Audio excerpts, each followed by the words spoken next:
Hi hello అందరికీ నమస్కారం. Welcome back to our channel.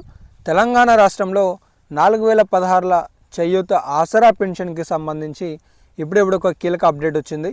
So ఇది గుడ్ న్యూస్ అప్డేట్గా చెప్పుకోవచ్చు. మీరందరూ వీడియోని చివరి వరకు చూసి పూర్తి స్థాయి సమాచారాన్ని స్పష్టంగా తెలుసుకోండి. అండ్ మర్చిపోకుండా మన వీడియోలని లైక్ చేసి సపోర్ట్ తెలియజేయండి. అలాగే ఇలాంటి మరెన్నో అప్డేట్స్ మిస్ కావద్దు అనుకుంటే ఇప్పుడే సబ్స్క్రైబ్ చేసుకొని ఛానల్ని ఫాలో అవుతుండండి.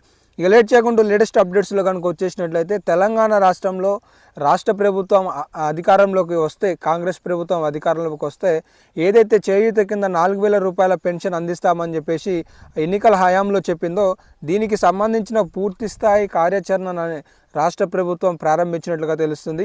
అయితే పక్కనే ఉన్న ఆంధ్రప్రదేశ్ రాష్ట్రంలో ఆసరా పెన్షన్ కింద దాదాపుగా 7000 రూపాయలను జూలై 1వ తారీఖు నాడే ఖాతాలో వేయాలి అని చెప్పేసి రాష్ట్ర ప్రభుత్వం ఆలోచిస్తున్న నేపథ్యంలో తెలంగాణ రాష్ట్రంలో కూడా ప్రతి నెల చివరిలో ఇచ్చే ఆసరా పెన్షన్ ఏదైతే ఉందో 20వ తారీఖు నుండి 30వ తారీఖు మధ్యలో ఆసరా పెన్షన్లు ఇస్తున్న రాష్ట్ర ప్రభుత్వం ఇప్పుడు ఈ పెన్షన్ని కూడా 1వ తారీఖుననే లబ్ధిదారుల ఖాతాలో వేయాలనే ఆలోచనతో ఉన్నట్టుగా తెలుస్తుంది. కొందరికి పోస్ట్ ఆఫీసుల ద్వారా, కొందరికి బ్యాంక్ అకౌంట్లలో రాష్ట్ర ప్రభుత్వం వేస్తున్న నేపథ్యంలో ఇప్పుడు జూలై 1వ తారీఖు నాడే ఈ యొక్క ఆసరా పెన్షన్ని అందించాలన్న ఆలోచనతో ఉన్నట్లుగా తెలుస్తుంది అనమాట.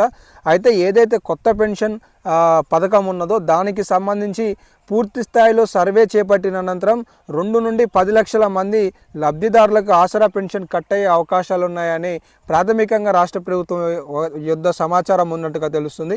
అయితే ఈ జూలై నుండి 4016 రూపాయలు రాష్ట్ర ప్రభుత్వం అందించబోతుందనే సమాచారం కూడా ఉంది. ఎందుకంటే ఎన్డీసీసీబీ నుండి తాజాగా రాష్ట్ర ప్రభుత్వం అప్పుగా రుణంగా తీసుకున్నట్లుగా తెలుస్తుంది. సో దీనికి సంబంధించి రాష్ట్ర ప్రభుత్వం ఆసరా పెన్షన్లకి సంబంధించి కూడా గత 7 నెలల క్రితం 6300 కోట్ల రూపాయలను బకాయిలుగా ఉంచింది అని చెప్పి ఇప్పుడు మిత్రపక్ష కొంతమంది డిమాండ్ చేస్తున్న సందర్భంగా కూడా రాష్ట్ర ప్రభుత్వం దీనిపై ఆలోచన చేస్తున్నట్లుగా తెలుస్తుంది. ఇవి లేటెస్ట్గా ఉన్న అప్డేట్స్. సో ఆసరా పెన్షన్కి సంబంధించి ఇంకా ఒక అప్డేట్ వచ్చినా మీకు తెలియజేస్తాను.